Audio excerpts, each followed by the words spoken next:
Tous. Donc aujourd'hui, je vais vous présenter un staff junior sur la chirurgie robotique avec ses tenants et aboutissants pour le patient, pour le chirurgien et puis pour nous en anesthésie.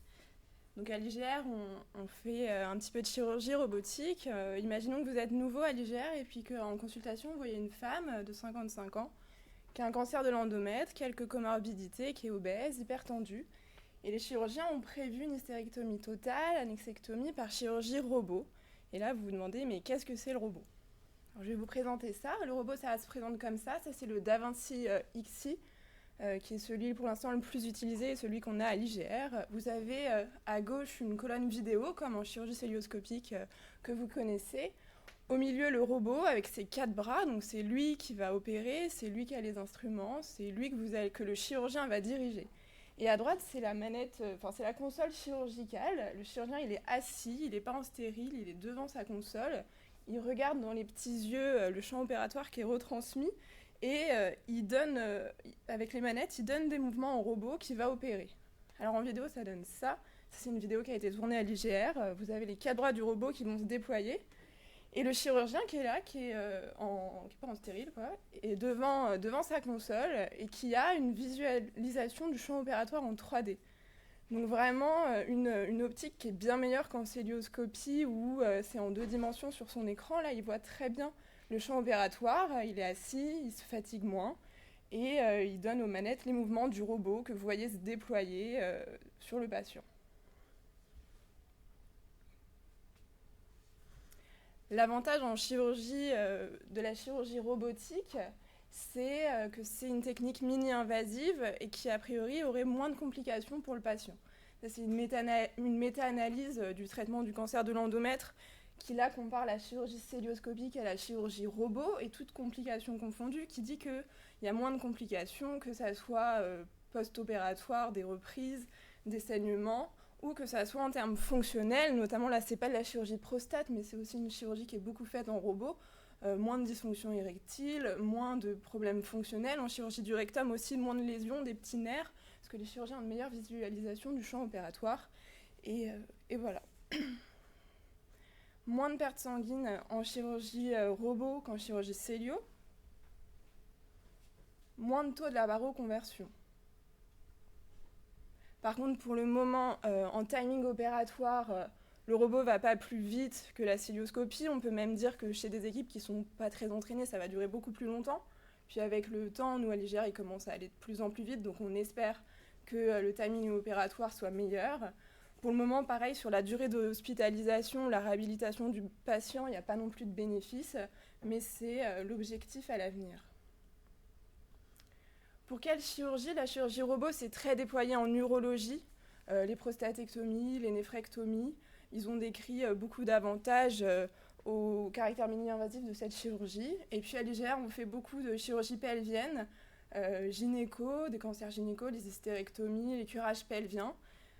Également digestives, les colectomies, voire même des gastrectomies. Et puis, il y a la chirurgie ORL qui se déploie, la chirurgie de la thyroïde, où le principal avantage est que la cicatrice est beaucoup moins grande, les chirurgies thoraciques. Enfin, les choses sont en train de se déployer largement. Pour le patient, il y a un intérêt qui commence à naître. C'est une technique mini-invasive qui, a priori, saigne moins. Est-ce que ça fait moins de douleur? C'est ce qu'on espère au long terme, mais pour l'instant, il n'y a pas de preuve et ça sera le sujet d'un travail qu'on va faire à l'IGR. On espère une réhabilitation précoce plus rapide, une mobilisation, des séjours plus courts à l'hôpital. Et puis surtout, quelque chose qui n'est pas négligeable, c'est en termes esthétiques, des cicatrices qui sont plus discrètes. Je vous parlais des thyroïdes, où plutôt que faire une cicatrice dans le cou, ils peuvent faire juste 2 petits points sur le côté. C'est pareil en chirurgie du sein. Il y a eu, notamment à l'IGR, des mastectomies robots qui ont été faites avec une cicatrice qui est uniquement dans le creux de l'aisselle, qui est beaucoup plus discrète, donc un avantage qui est certain pour le patient. L'avis du chirurgien maintenant, donc c'est une étude où ils ont interrogé 22 chirurgiens sur leur avis après utilisation du robot. La première question, c'était est-ce que c'était facile d'utilisation pour eux? Donc ils ont répondu oui, dans la plupart des cas, ils ont donné une note de 4 à 5 sur 5 pour la facilité d'utilisation. Ils étaient moins fatigués mentalement, moins fatigués physiquement, donc pour eux c'est quand même un avantage qui est non négligeable. Et en termes ergonomiques, ils étaient satisfaits, même si le robot prend un peu de place et qu'eux ils sont dans leur coin, ils étaient quand même satisfaits. encore une étude qui s'intéresse à l'avantage du côté du chirurgien. Vous voyez des diagrammes qui, en ordonnée, décrivent la difficulté d'apprentissage, qui comparent la cellio au robot. En noir, c'est la cellio et en plus clair, c'est le robot. Donc les chirurgiens trouvaient que c'était plus facile en termes de qualité de l'image avec le robot, en termes de perception des profondeurs, de confort, moins de fatigue des yeux. La seule chose qui différait un peu pour eux dans leur apprentissage de la chirurgie robotique, c'était la sensation au toucher. Et c'est ce qu'on peut appeler le retour de force. C'est-à-dire que quand ils sont en célioscopie, ils ont quand même les mains dans le champ opératoire. Ils sentent si jamais leurs trocars vont buter contre quelque chose. Alors qu'en robot, ils sont distants du champ. Ils ont juste leur manette dans les mains. Et ils peuvent avoir un toucher qui est un peu moins bon. Donc ça nécessite un petit peu d'apprentissage. Maintenant, qu'est-ce que ça change pour nous, tout ça? Est-ce que c'est juste une chirurgie comme les autres ou est-ce que ça a des conséquences? Donc pourquoi est-ce qu'on doit s'y intéresser? Vous voyez en haut, quand on recherche sur PubMed la chirurgie robotique, le nombre d'articles qui sont publiés entre le début des années 2000 avec le début de mise en service du robot. Il y avait à peine une centaine d'articles mis en ligne et puis actuellement, plus de 2000 articles par an sont publiés. Donc il y a un vrai intérêt de la communauté médicale pour cette technique. Et puis dans la communauté générale, chez les patients, aux infos, on parle de la chirurgie robot. Là, c'est des cas qui ont eu lieu à l'IGR. C'est dans le cancer du sang, l'intérêt avec la petite cicatrice que je vous ai montrée. Et puis d'autres intérêts avec des tumeurs rétropharyngées, ORL, inaccessibles, sauf s'il y avait eu un gros délabrement chirurgical au niveau du visage et qui ont pu être retirés en chirurgie robot. Alors maintenant, je vais vous parler de ce qui nous intéresse, ça va être les complications spécifiques à cette chirurgie. Je vais vous parler de la chirurgie pelvienne, celle qui correspond au cas clinique que je vous ai montré, parce que c'est celle qu'on fait le plus. Donc elle a une spécificité particulière, c'est qu'elle nécessite une position de Trendelenburg extrême. Les chirurgiens initialement demandaient 40 degrés de Trend. Je vais vous montrer ce que ça donne, c'est assez impressionnant. C'est une installation de robot qui est définitive, c'est-à-dire que vous imaginez votre patient, il est en position sur sa table, le robot est installé et fiché dans le patient. Sauf que la table et le robot ne sont pas liés. Donc c'est-à-dire que si vous vous amusez à monter ou à descendre la table et que le robot n'a pas été remis en place, il n'est plus du tout associé au bon endroit sur le corps du patient et puis ça peut être la catastrophe. Donc il faut bien se méfier à l'installation initiale qui est définitive. On va mettre le patient dans un matelas coquille, on va l'immobiliser définitivement. Souvent, pour l'instant, ça dure longtemps parce que les équipes apprennent et pour le moment, ils ne sont pas forcément très rapides. Donc les complications, les points de compression vont être potentiellement graves. Donc tout ça, ça va avoir des conséquences spécifiques, les points de compression, les lésions nerveuses, les brûlures qui sont plus exacerbées que dans les autres chirurgies qu'on connaît. Et les complications du Trendelenburg poussées à l'extrême. Ça, c'est un exemple, c'est une prostate. C'est une prostate en robot. Donc initialement, les chirurgiens et la littérature disent qu'il faut 40 degrés de Trend. Donc vous imaginez bien, là, les poumons, le visage, l'œdème du visage, c'est compliqué. Dans cette étude, ils ont dit aux chirurgiens, d'accord, tu veux 40 degrés de Trend, très bien, je te montre pas l'angle de la table, tu mets ton patient comme tu veux et puis on va voir ce que ça donne. Donc initialement, le patient, il pensait mettre son patient à 40 degrés, et puis en fait, de lui-même, en mesurant à l'aveugle ce qu'il avait mis comme angle, il avait mis que 28 degrés. Donc déjà, on peut gagner 12 degrés de potentielles complications, et en fait, dans les études, globalement, toutes les chirurgies peuvent être faites à 20 degrés de Trend, ce qui occasionne beaucoup moins de complications de notre côté. Nous, à l'IGR, on accepte 20 degrés de Trend en mesurant bien l'inclinaison de la table, et au maximum jusqu'à 30 degrés, mais pas plus. Je vais vous parler des complications oculaires qui sont les plus fréquentes. Alors, l'ulcère de cornée, c'est le plus fréquent, c'est pas le plus grave. Les patients peuvent se réveiller avec une douleur, un larmoiement, une vision floue. Ça va être majoré s'il a passé très longtemps la tête en bas, s'il a été beaucoup rempli, si on n'a pas fait bien attention à l'occlusion des yeux. La neuropathie optique ischémique, c'est beaucoup plus grave. Ça va être une baisse de l'acuité visuelle très sévère, bilatérale, et qui ne va jamais récupérer, un pronostic visuel très sombre. Il y a peu de cas, heureusement. En 4 ans, sur une série de prostatectomies robots, ils ont reporté que 3 cas. Comment ça survient, la neuropathie optique ischémique ? Il s'agit qu'une baisse des apports en oxygène au nerf optique, parce qu'il y a de la lacération hémodynamique, du saignement, des à-coups tensionnels, de l'anémie. Et puis parallèlement, la déclivité, le trend intense et l'insufflation d'un pneumopéritoine va générer une augmentation de la congestion veineuse et une augmentation de la pression intraoculaire qui va générer un risque de neuropathie ischémique. Dans cette étude, ils ont essayé de mesurer la pression intraoculaire. Ils la mesurent à H0 avant l'induction de l'anesthésie.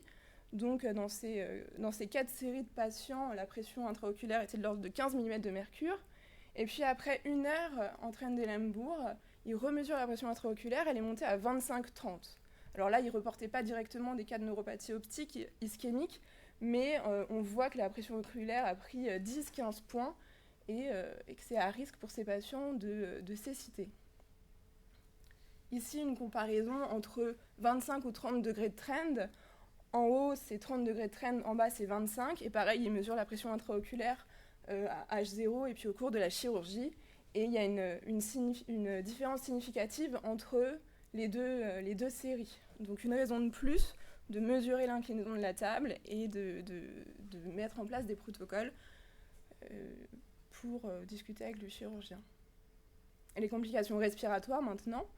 Donc on imagine bien que, encore une fois, un Trendelenburg extrême, un pneumopéritoine important, souvent chez une population qui va être obèse, si on parle de cancer de l'endomètre, c'est avoir des conséquences respiratoires, une altération de la CRF, une baisse de la compliance pulmonaire, une altération des rapports ventilation-perfusion, et tout ça à risque de complications pulmonaires, surtout post-opératoires, des atelectasies, etc. Ici, une série sur 1000 patientes spécifiquement obèses qui étaient opérées en chirurgie robot-gynéco. Et on se rend compte que parmi ces 1000 patientes, il n'y avait que 3% de complications pulmonaires post-opératoires.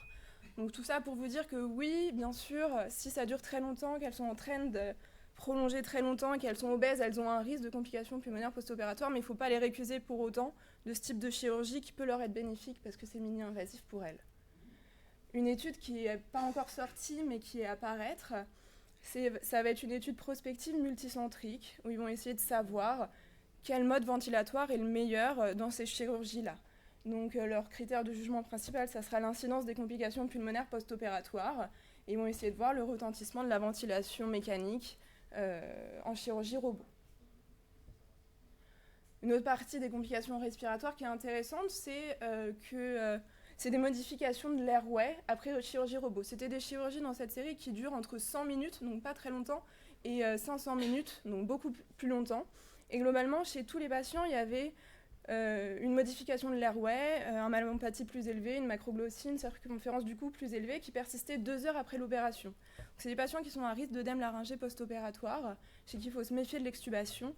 Certaines équipes proposent de faire des tests de fuite, mais pour l'instant, rien n'est formalisé là-dessus. Les autres complications, donc vous voyez le patient là qui est dans son matelas coquille, tout serré pendant plusieurs heures. Donc ça va être des compressions nerveuses, des brûlures, des cas de rhabdomyolyse sévère. Donc même dans des équipes entraînées, il y a 5 à 30% de ce genre de complications. Comment est-ce qu'on les prévient ? À l'IGR, avant l'instauration du robot, il y a eu des séances de simulation pour toute l'équipe, les infirmiers de bloc, les anesthésistes, les chirurgiens. Des simulations robots où on a simulé un besoin de l'aparoconversion en urgence. Et ils se sont rendus compte qu'il fallait mettre en place, qu'il fallait s'entraîner à débloquer le robot de manière rapide, des situations d'arrêt cardiaque avec le robot où on se rend compte que l'ergonomie est différente. Et suite à ces simulations, il y a eu plusieurs choses qui ont été mises en place, notamment la checklist. Alors la checklist qui est faite de manière horaire en chirurgie robot, c'est celle-là. Donc, toutes les heures, on regarde plusieurs choses. Alors, je vous ai mis des choses un peu plus importantes. On vérifie qu'on a le kit pour desserrer le robot en urgence s'il y a une catastrophe, qu'on a une boîte de l'aparo pour convertir si besoin. Le top, que les patients sont bien curarisés, parce qu'il ne faut absolument pas qu'ils bougent, parce que s'ils bougent sur leur trocard de robot, qu'ils toussent dessus, ça va être un peu la catastrophe, parce qu'il n'y a pas de chirurgien derrière pour retirer les instruments. On vérifie le visage, les œdèmes, les yeux, les points de compression, les pressions d'insufflation. Et puis toutes les 4 heures, une BU pour le pH urinaire, le risque de rhabdomyolyse, l'emphysème sous-cutané, et puis discuter un peu avec le chirurgien de pourquoi ça dure aussi longtemps, est-ce qu'il faut convertir, qu'est-ce qui se passe. Puis avant d'extuber, est-ce qu'il y a de l'emphysème, faire un bon recrutement pulmonaire, s'assurer qu'il n'y a pas de risque d'œdème laryngé, et qu'on a un kit de réintubation en salle. Dans le reste des mesures préventives, c'est des choses que vous faites toutes. C'est une induction proclive en pression positive chez l'obèse, diminuer la FiO2 pour diminuer le risque d'atelectasie hyperoxique post-opératoire, discuter avec le chirurgien pour limiter le train, vérifier les yeux, faire dormir les gens profondément parce que, encore une fois, il ne faut pas que le patient bouge sur le robot, sinon ça ne va pas bien se passer, faire attention à l'extubation. Le rapport de la FDA aux États-Unis sur 14 ans de revue de chirurgie robot, ils ont quand même fait 1,75 million de procédures robots aux États-Unis et ils ont reporté seulement, entre guillemets, 10 600 effets secondaires. Il y avait 144 décès, environ 1400 complications et puis quelques dysfonctionnements du matériel. Les décès directement en cours de la chirurgie, c'est pas très clair dans leur rapport pourquoi les causes des décès, mais quand on creuse un peu et qu'on discute avec des gens qui connaissent, souvent il va y avoir une erreur décisionnelle parce que peut-être un biais cognitif, le chirurgien, il est sur sa console, il se rend un peu moins compte de ce qui se passe, et par exemple, il ne se rend pas compte assez vite que ça saigne, il va y avoir un retard à la paroconversion. Aussi, au tout début, il y a eu des patients qui n'étaient pas bien curarisés, qui se seraient réveillés un peu sur table en toussant et qui se seraient blessés avec les trocars. L'avantage, c'est ça, c'est qu'en 14 années d'expérience, entre les années 2005 et 2012, donc on va dire il y a 5 ans d'écart entre 2007 et 2012, le taux de complications a baissé, que ce soit les complications PEROP, les complications globales, les complications grade 3, c'est-à-dire celles qui ont besoin d'une reprise chirurgicale, tout a baissé de plus de la moitié. Donc on peut être rassuré de se dire qu'avec des équipes entraînées, les choses avancent et avancent bien. La pierre angulaire, c'est quand même le prix. Le robot, ça coûte 3 millions, 150 000 € de maintenance par an et 1 900 € de consommable par intervention. C'est clairement plus cher que la célioscopie. Et pour l'instant, on ne peut pas dire qu'en termes de temps de durée à l'hôpital, on rattrape ce prix. Pour conclure, c'est une technique d'avenir qui est mini-invasive, qui est esthétique, qui plaît aux chirurgiens et aux patients, donc qui est en essor. Et même si ça ne nous intéresse pas, on n'a peut-être pas le choix que de s'y intéresser. Il faut se méfier des positions extrêmes. Là, je vous ai parlé du Trendelenburg, mais il y a d'autres chirurgies qui se font en proclive, comme les gastrectomies. Donc là, ça va être d'autres types de complications. Il faut connaître les risques spécifiques à chaque type de chirurgie, chaque position.